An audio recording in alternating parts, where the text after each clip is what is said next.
यह जो तस्वीरें आप बांग्लादेश की सड़कों से देख रहे हैं, यह किसी फिल्म का सीन नहीं है। यह किसी वेब सीरीज की स्क्रिप्ट नहीं है।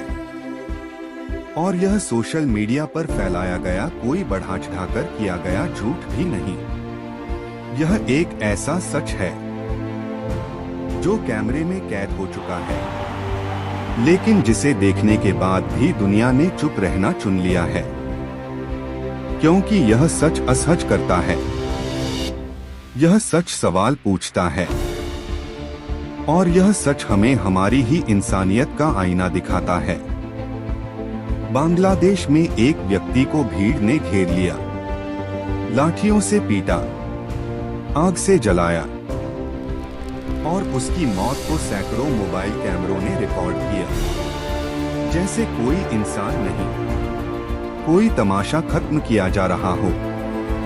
यह हत्या इसलिए नहीं हुई क्योंकि उसने कोई कानून तोड़ा था। यह इसलिए हुई क्योंकि वहां कानून देखने वाला कोई नहीं बचा। यह घटना किसी अंधेरी गली में नहीं हुई, किसी सुनसान जगह पर नहीं हुई। यह खुलेआम हुई, लोगों के बीच, शोर, नारों, चीखों और कैमरों के सामने। और वहीं से एक खतरनाक संदेश गया।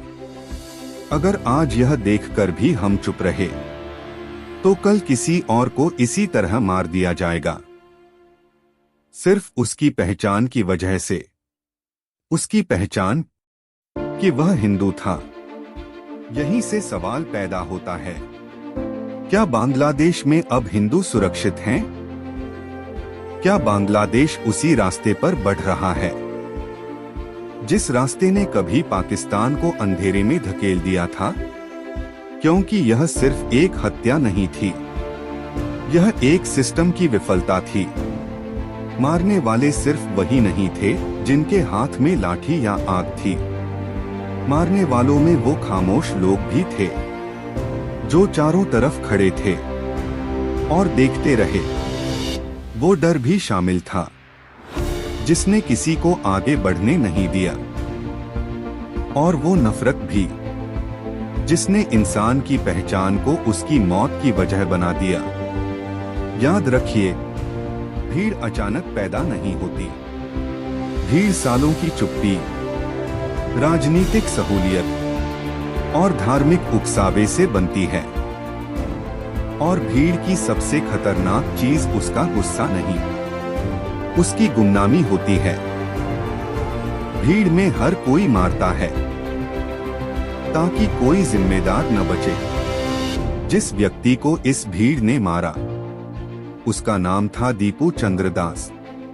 ना कोई आपराधिक इतिहास, ना कोई हथियार, ना कोई नेता, ना कोई आंदोलनकारी।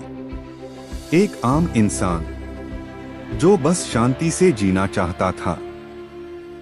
उस पर आरोप लगाया गया ईशनिंदा का, लेकिन जब जांच हुई तो बांग्लादेश की खुद की सुरक्षा एजेंसी रैपिड एक्शन बटालियन ने कहा कोई सबूत था ही नहीं। तो सवाल उठता है, अगर अपराध था ही नहीं तो सजा किसने दी? अगर भीड़ ने दी तो फिर डर कहां था? डर कानून का, डर कैमरे का, डर इंसाफ का। और यही सबसे खतरनाक संकेत है कि जब भीड़ निडर हो जाती है तो समझ लीजिए, कानून या तो मर चुका है या फिर चुप है।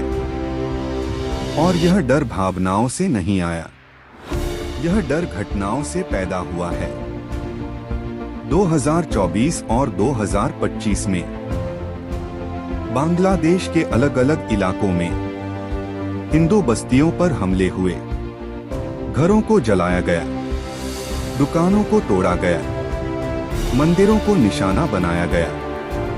2024 की राजनीतिक अस्थिरता के दौरान 2000 से ज्यादा हमले दर्ज हुए।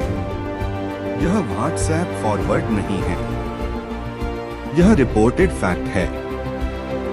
2025 में भी हालात नहीं बदले। रंगपुर जिले में हिंदू इलाकों पर हमला हुआ, सैकड़ों घर लूटे गए, लोग जान बचाकर भागे।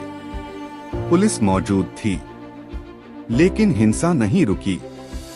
और जब राज्य मौजूद हो लेकिन भीड़ न रुके, तो सवाल उठता है, आखिर सुरक्षा की जिम्मेदारी किसकी है? यह हमला सिर्फ इमारतों पर नहीं था, यह पहचान पर हमला था। और जब किसी समाज में धार्मिक पहचान असहज होने लगे, तो अल्पसंख्यक होना अपने आप में खतरा बन जाता है। इतिहास गवाह है, 1947 में पाकिस्तान में हिंदू सिख आबादी 20% से ज्यादा थी, आज 2% से भी कम है। यह गिरावट एक दंगे से नहीं हुई, यह डर से हुई। पहले डर, फिर असुरक्षा, फिर पलायन और अंत में खामोशी। बांग्लादेश की तस्वीर आज वही चेतावनी दे रही है। यह डर फैलाना नहीं है, यह इतिहास से सीखने की कोशिश है। क्योंकि जब आरोप ही सजा बन जाए और पहचान ही अपराध बन जाए, तो किसी भी समाज का भविष्य सुरक्षित नहीं रहता।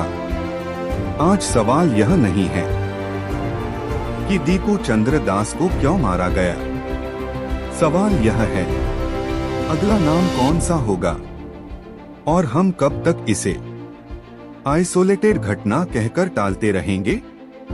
यह किसी धर्म की जीत नहीं थी, यह न्याय की हत्या थी। और जब इंसान खतरे में होता है, तो कोई समाज सुरक्षित नहीं होता। इसलिए आंखें मत फेरिए, इस सच से आंख मिलाइए, आवाज उठाइए, क्योंकि चुप्पी सबसे खतरनाक सहयोग होती है। और आखिर में एक सवाल, क्या बांग्लादेश धीरे धीरे पाकिस्तान 2.0 बनता जा रहा है?